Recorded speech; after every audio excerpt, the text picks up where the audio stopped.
मौजूदा एमएलए यहाँ के हमारे जो एमएलए उनके मामले में क्या बताना चाहेंगे आप? हम यही बता रहे भैया, अब हमारे एमएलए को हमने फ़ोन करे थे जब हमारा घर उखड़ रहा था। हाँ। तो बोले है ना बहुत दिन रह चुके तुम, अब जाओ कॉलोनी में रहो। अब वो कैसा हो गया, वो एमएलए साहब को कुर्सी मिल गई तो कुर्सी पकड़ के बैठ गए, हिलाओ ना डुलाओ मुझे बैठ के खिलाओ बस। आप देख रहे हैं पब्लिक समाचार, पब्लिक के हक में। तो भाई 2-4 रोज़ से हम देख रहे हैं इनके मामलात को आप लेके कॉर्पोरेशन में आए, कमिश्नर साहब से मीटिंग हुई, वहाँ पर बाकायदा आपकी पार्टी के झंडे भी लगाए गए।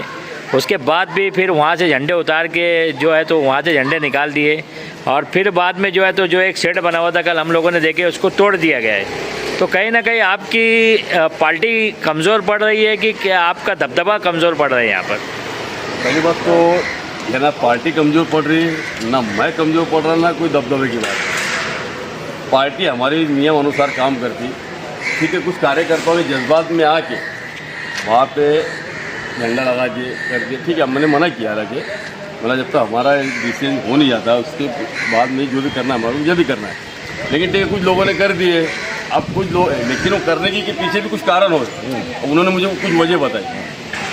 ये बात तो तय है कि उसके अंदर प्रभाग अधिकारी ने, ठीक है, उन्हें मौका दिया 12 बजे तक रुका, लेकिन हम जब रैली लेके यहाँ आ गए, अपने डेपुटेशन लेके महापालिका में आए तो उन्होंने निकाल दिया उसको, बराबर। और हमारी पार्टी झंडा निकालना बोले तो इतना आसान नहीं कि उसको ऐसे निकाल देवे, लेकिन ठीक है कुछ लोग हमारे कार्यकर्ताओं से गलती हुई, उनको मैं मना किया, उन्होंने फिर भी हरकत की है, कोई बात नहीं, हो सकता है इसके पीछे और कोई मामले हैं, बताए उन्होंने मुझे।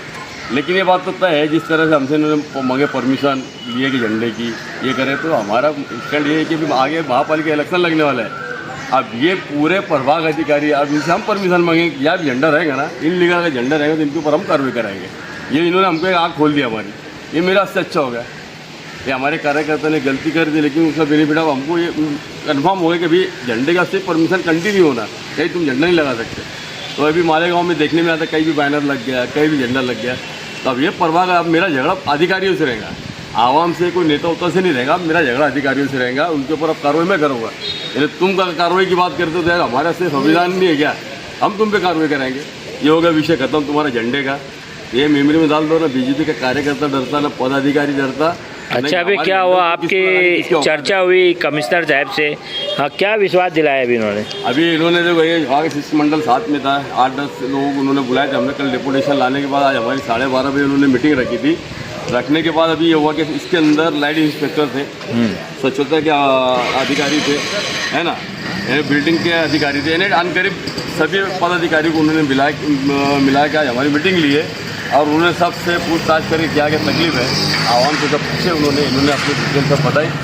अब उन्होंने लिखित में मुझे 5 बजे लेटर देने बोला, हमने बोला थोड़ी नहीं चलेगा, आप लिखित में थे। तो उन्होंने सभी उनके ऑफिसरों से बात करने के बाद 5-6 बजे हमको लेटर देने का बोला है। तब 8 दिन के अंदर इनके सब मामले हल करते हैं। कुछ मामले तो कल से चालू हो जाएंगे हल होना, और जो टेक्निकल है लाइट लगाने तो 8 दिन का उसमें उन्होंने टाइम दिया, 8 दिन में लाइट लगा देंगे। और जो घंटा गाड़ी है वो घंटा गाड़ी रोज़ दी जाएंगे। और दूसरी बात, और अगर जो लोग बिल्डिंगों से घान बाहर फेंक दे रहे हैं, नीचे आने नहीं हो रहा, तो उनको भी ये करें कि एक जगह आप जमा करो, हफ्ते में 2 दिन हम ट्रैक्टर भिजाएंगे, वो घान भी आप क्यों डालेंगे। तो हमारा सवाल है पब्लिक समाचार का, खास करके आपसे सवाल है कि आपने कहा था कि मुकुंदवाड़ी में ही वहाँ के रहने वालों को जगह दी जाएंगी, तो आप 11,000 कॉलोनी में सुविधा किस लिए उनको मुकुंदवाड़ी में घर बना के देने की आपने बात किए थे? तो मुझे लगता है आप भी पत्रकार है या मीडिया सेंटर, मुझे नहीं पता है, फिर आपका ध्यान नहीं है। हमने उसके अंदर क्लियर कट ये बोला है कि भाई अगर 1 महीने का अल्टीमेटम दे रहे, हमने अल्टीमेटम दिया 15/4/2025, उसके बाद हमने अल्टीमेटम दिया 1 महीने के अंदर मुकुंदवाड़ी वालों को अगर सुविधा नहीं देंगे तो इनको हम यहाँ बसा देंगे। मेन टेक्निकल बात क्या है, तुम नहीं देंगे सुविधा तो हम यहाँ बसाएंगे, और तुम सुविधा देते हो हम जाने में हमको कोई एतराज़ नहीं है, इसी तरह ये तो भैया आवाम से पूछ लो, ये बात दिखे, कोई बात है। ये बसाने का मकसद इनलीगल काम हमको करना नहीं था, लेकिन क्यों हमने ये स्टैंड क्यों उठाया, अगर तुम सुविधा नहीं देंगे तो हम इनको यहाँ बसा देंगे। क्यों, जब इनकी आँख खुलेंगी तो ये काम करेंगे, ये हमारा मेन मकसद था। तो वहाँ सुविधा मिल जाएंगी तो ये आवाम वहाँ रहने के लिए तैयार है, 11,000 कॉलोनी में तैयार है। यानी वहाँ पर आप लोग को सहूलत मिल जाएंगी तो रहेंगे आप लोग? अरे रोड पे और गटर में रहने जगह अच्छा बिल्डिंग मिल रही है और सुविधा मिल रही है तो लोग रहने तैयार है ना। ये हमने कमिश्नर को बोले कि आप वो बिल्डिंगों को अच्छे से बना दो तो आवाम जाएंगी ना वहाँ पे। अभी उन्होंने बोल दिया वहाँ पे 26 बस मंजूरी हुई है भैया, इब्राहिम में कितनी 26 बस मंजूरी हुई है। उसका भी लेटर डाल दिया, बोले वो भी लेटर आ गया, ऐसा कुछ बता रहे है ना। वो बसेस चालू हो जाएंगी, तो यानी इनका जो मसला है बस का, रोड का, लाइट का, गटर का, ये सब मामले हल हो जाएंगे इंशाल्लाह। अब उन्होंने 5 पे लेटर देने बोले, और लेटर ले लेंगे, उसमें लिखिए जो बिल्डिंग रिपेयरिंग की बात है।